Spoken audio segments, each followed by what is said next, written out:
Assalamualaikum warahmatullahi wabarakatuh. Di sini aku akan menjelaskan materi sejarah yang berjudul Revolusi Penegakan Panji-Panji NKRI. Di bagian awal, tantangan awal kemerdekaan. Yang pertama, kondisi awal Indonesia merdeka. Secara politis, keadaan Indonesia pada awal kemerdekaan belum begitu mapan. Ketegangan, kekacauan, dan berbagai insiden masih terus terjadi. Hal ini tidak lain karena masih ada kekuatan asing yang tidak rela kalau Indonesia merdeka. Yang kedua, kedatangan sekutu dan Belanda. Bagi sekutu dan Belanda, Indonesia dalam masa vacuum of power atau kekosongan pemerintahan. Karena itu, logika Belanda adalah kembali berkuasa atas Indonesia seperti sebelum Indonesia direbut Jepang. Dengan kata lain, Belanda ingin menjajah kembali Indonesia. Bagi sekutu, setelah selesai PD 11, maka negara-negara bekas jajahan Jepang merupakan tanggung jawab sekutu. Yang ketiga, merdeka atau mati. Kedatangan sekutu di Indonesia menimbulkan berbagai reaksi dari masyarakat Indonesia, apalagi dengan memboncengnya Belanda yang ingin menguasai kembali Indonesia. Hal ini mengakibatkan berbagai upaya penentangan dan perlawanan dari masyarakat. Perjuangan rakyat Semarang dalam melawan tentara Jepang. Suasana di Semarang semakin panas. Jepang tidak menghiraukan seruan pemerintahan di Semarang. Pada tanggal 7 Oktober 1945, ribuan pemuda Semarang mengerumuni tangsis tentara Jepang ke Dobutai di Jatingaleh. B. Pengambilan alihan kekuasaan Jepang di Yogyakarta. Di Yogyakarta, perubahan kekuasaan secara serentak dimulai pada tanggal 26 September 1945 sejak pukul 10 pagi. Semua pegawai instansi pemerintah dan perusahaan-perusahaan yang dikuasai oleh Jepang mengadakan aksi pemogokan. C. Arek-arek Surabaya untuk Indonesia. Bung Tomo terkenal karena perjuangannya dalam pertempuran Surabaya pada tahun 1945. Pertempuran rakyat Surabaya dengan sekutu terjadi pada tahun 1945, menyebabkan ribuan rakyat yang gugur. D. Pertempuran Pelagan Ambarawa. Pertempuran Ambarawa terjadi pada tanggal 29 November dan berakhir pada 15 Desember 1945 antara pasukan TKR dan pemuda Indonesia melawan pasukan Inggris. Pertempuran Medan Area. Pada tanggal 9 November 1945, pasukan sekutu di bawah pimpinan Brigadir Jenderal T.E.D. Kelly mendarat di Sumatera Utara. F. Bandung Lautan Api. Di Bandung, pertempuran diawali oleh usaha para pemuda untuk merebut pangkalan udara, andir, dan pabrik senjata bekas artileri konstruktif Winkel. Oh my God! Wow! Atau ACW sekarang Pindad, dan berlangsung terus sampai kedatangan pasukan sekutu di Bandung pada 17 Oktober 1945. G. Berita proklamasi di Sulawesi. Berita proklamasi yang dikumandangkan oleh Soekarno dan Mohatta sampai A few moments later. Sampai pula di Sulawesi. Operasi Lintas Laut Banyuwangi Bali. Operasi Lintas Laut Banyuwangi Bali merupakan operasi gabungan dan pertempuran laut pertama sejak berdirinya negara Republik Indonesia. Di bagian B, antara perang dan diplomasi. Yang pertama, rangkaian Perjanjian Linggarjati. Perjanjian Linggarjati merupakan langkah-langkah yang diambil oleh pemerintah Republik Indonesia untuk memperoleh pengakuan kedaulatan dari pemerintah Belanda dengan jalan diplomatik. Perundingan awal di Jakarta pada tanggal 1 Oktober 1945 telah diadakan perundingan antara Kristison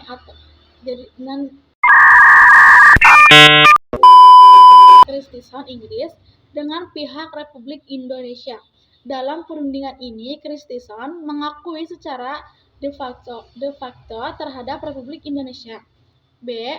Perundingan Hoge-Veluwe. Perundingan dilanjutkan di negeri Belanda di kota Hoge-Veluwe bulan April 1946. Pokok pembicaraan dalam perundingan itu adalah memutus pembicaraan yang dilakukan di Jakarta oleh Van Moort dan Syahrir.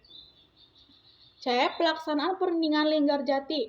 Pada awal November 1946, perundingan diadakan di Indonesia bertempat di Linggarjati. Pelaksanaan sidang-sidangnya berlangsung pada tanggal 11 sampai 15 November 1946. D. Konferensi Malino. Tekanan politik dilakukan dengan menyelenggarakan Konferensi Malino. Penyelenggaraan konferensi ini bertujuan untuk membentuk negara-negara federal di daerah yang baru diserah terimakan oleh Inggris atau Australia kepada Belanda.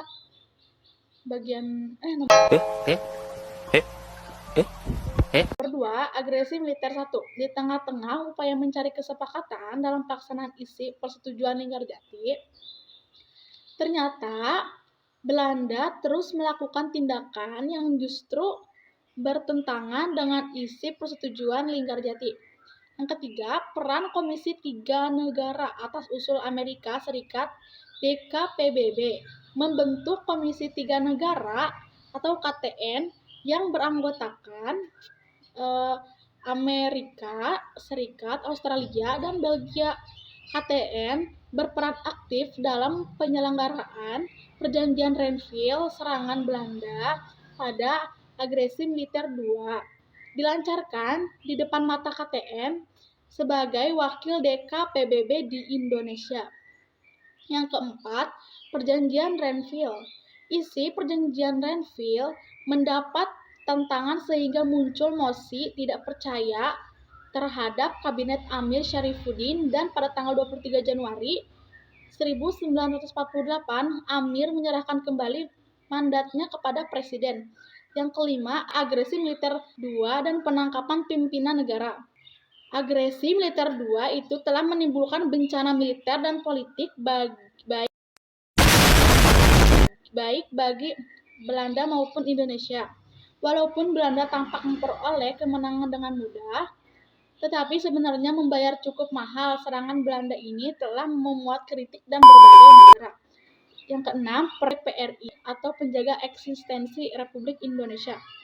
Pada saat terjadi agresi militer Belanda 2, Presiden Soekarno telah membuat mandat Kepala Syarifuddin Prawinegara yang ketika itu berada di Bukit Tinggi itu membentuk pemerintahan darurat. Yang ketujuh, tetap memimpin gerilya dalam gerakan gerilya. Dengan satu paru-paru itu, Sudirman kadang harus ditandu atau dipapa oleh pengawal masuk hutan, naik gunung, turun jurang, harus memimpin pasukan, memberikan motivasi dan komando kepada TNI dan para pejuang untuk terus mempertahankan tegaknya panji-panji NKRI. Yang kedelapan, serangan umum 1 Maret 1949. Pada tanggal 1 Maret 1949 dini hari sekitar pukul 6, sewaktu sirine berbunyi sebagai tanda berakhirnya jam malam, serangan umum dilancarkan dari segala penjuru. Letkol Soeharto langsung memegang komando menyerang ke pusat kota. Serangan umum ini ternyata sukses. Oh my God! Yang kesembilan, persetujuan Rem-Royen. Serangan umum 1 Maret 1949 yang dilancarkan oleh para pejuang Indonesia telah membuka mata dunia bahwa propaganda Belanda itu tidak benar. Republik Indonesia dan TNI masih tetap ada. Namun Belanda tetap membandel dan tidak mau melaksanakan resolusi DKPBB 28 Januari. Perundingan pun menjadi macet. Yang ke-10, Yogyakarta kembali. Peristiwa keluarnya tentara Belanda dan masuknya TNI ke Yogyakarta dikenal dengan peristiwa Yogyakarta kembali.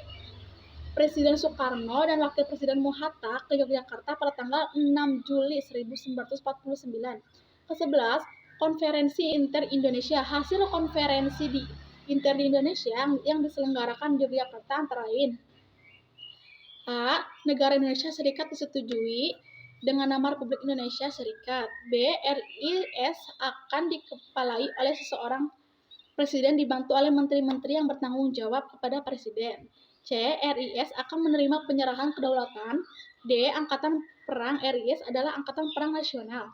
E. Pembentukan Angkatan Perang RIS adalah semata-mata soal bangsa Indonesia sendiri. Yang ke-12, Konferensi Meja Bundar KMB dibuka pada tanggal 23 Agustus 1949 di Den Haag. Delegasi Belanda dipimpin oleh M.R. van Maarseveen dan dari UNCI sebagai mediator adalah Christley. Tujuan diadakan KMB adalah untuk 1. Menyelesaikan persengkatan antara Indonesia dan Belanda. Yang kedua, mencapai kesepakatan antara para peserta. Ke-13, pembentukan Republik Indonesia Serikat. Isi KMB diterima oleh KINIP melalui sidangnya pada tanggal 6 Desember 1949, tanggal 14 Desember 1949 diadakan pertemuan di Jalan Pengangsaan Timur No. 56 Jakarta. Ke-14, pengakuan kedaulatan pada tanggal 27 Desember 1949 terjadilah penyerahan kedaulatan Belanda kepada Indonesia yang dilakukan Belanda dan Indonesia. Ke-15, kembali ke negara kesatuan. Setelah RIS menerima pengakuan kedaulatan, segera muncul rasa tidak puas di kalangan rakyat, terutama negara-negara bagian di luar RI. Sejumlah 12 negara bagian atau daerah yang merupakan ciptaan Belanda terasa berbau kolonial. Dan adapun nilai-nilai A few moments later. Adapun nilai-nilai kejuangan masa revolusi. Yang pertama, persatuan dan kesatuan. Yang kedua, rela berkorban dan tanpa pamrih. Yang ketiga, cinta pada tanah air. Yang keempat, saling pengertian dan harga menghargai. Wassalamualaikum bro. Cukup penjelasan dari saya. Bila ada kekurangan mohon dimaafkan. Oke. Wassalamualaikum warahmatullahi wabarakatuh.